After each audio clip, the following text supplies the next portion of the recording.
I was born into a world of candles and counting houses, not skyscrapers and stock exchanges. Yet even in my time, the principles of success were no different than they are today.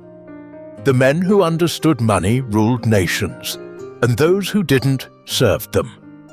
My name is Jakob Fugger.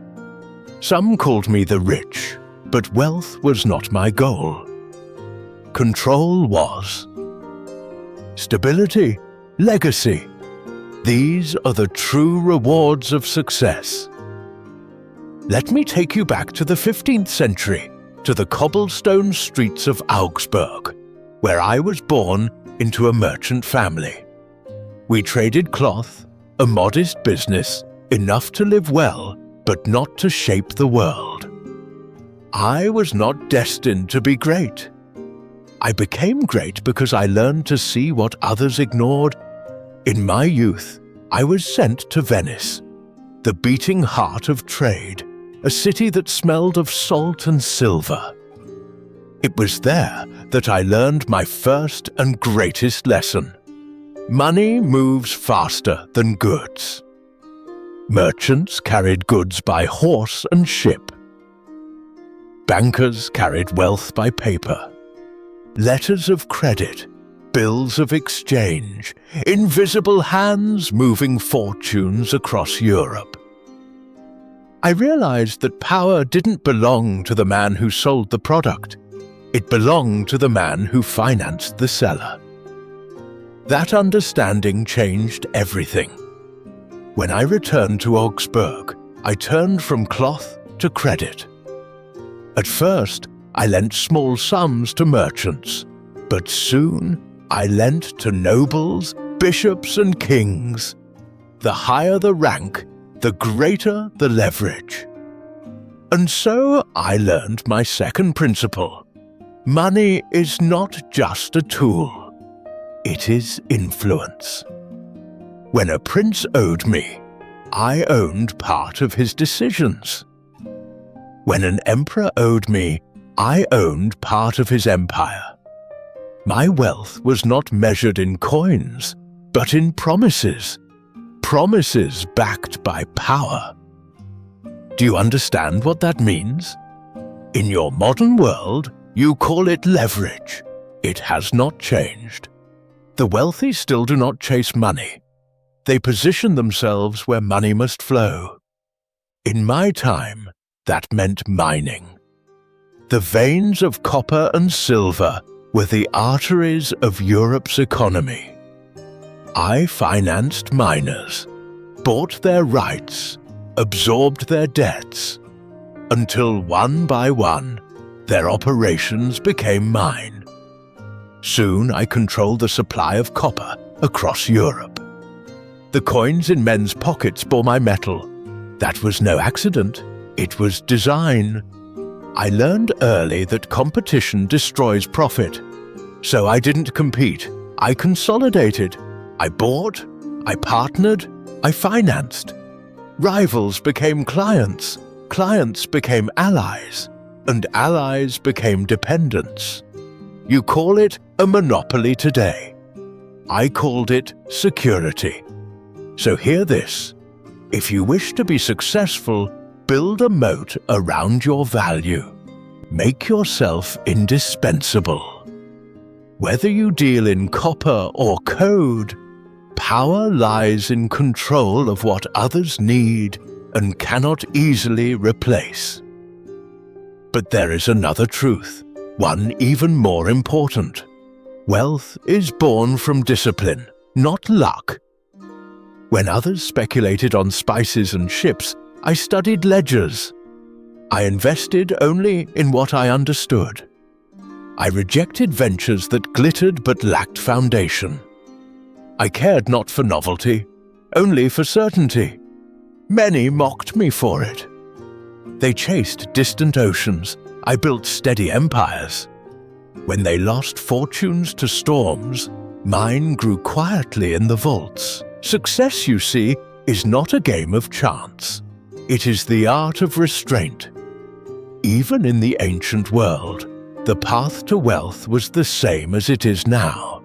Understand where value is created. Position yourself to control that value. Protect it with discipline. Expand only when the foundation is unshakable. Every fortune that lasts is built upon these stones. In your age, the form has changed, but not the essence. You have stocks instead of mines, corporations instead of kingdoms, credit cards instead of letters of exchange, but the forces that drive them are eternal. Trust, leverage, scarcity, and control. I did not have your technology, but I had the same instincts you must master. When I lent to emperors, I did not trust their promises. I secured their minds. When I funded wars, I did not gamble on victory. I took collateral in peace. If you lend, demand security. If you invest, demand influence. Do not seek wealth that depends on others' mercy. When I financed Charles V to become Holy Roman Emperor, I was not buying favor. I was buying position. His debt gave me access to monopolies, trade rights, and political protection. My name opened doors kings themselves could not close. You see, wealth without influence is fragile. Gold without power is just metal. The wise seek both. But let me confess something most do not expect from a man like me. Wealth is not enough. If you live only for accumulation, you die a prisoner of your own vault. That is why, in my final years, I built the Fugger, a place where the poor could live in dignity for a single guilder a year. Some thought it charity. I thought it justice. A wealthy man's duty is not to die rich, but to die useful. Do not misunderstand. I did not give to be loved. I gave because wealth must circulate, or it rots. Gold is like blood.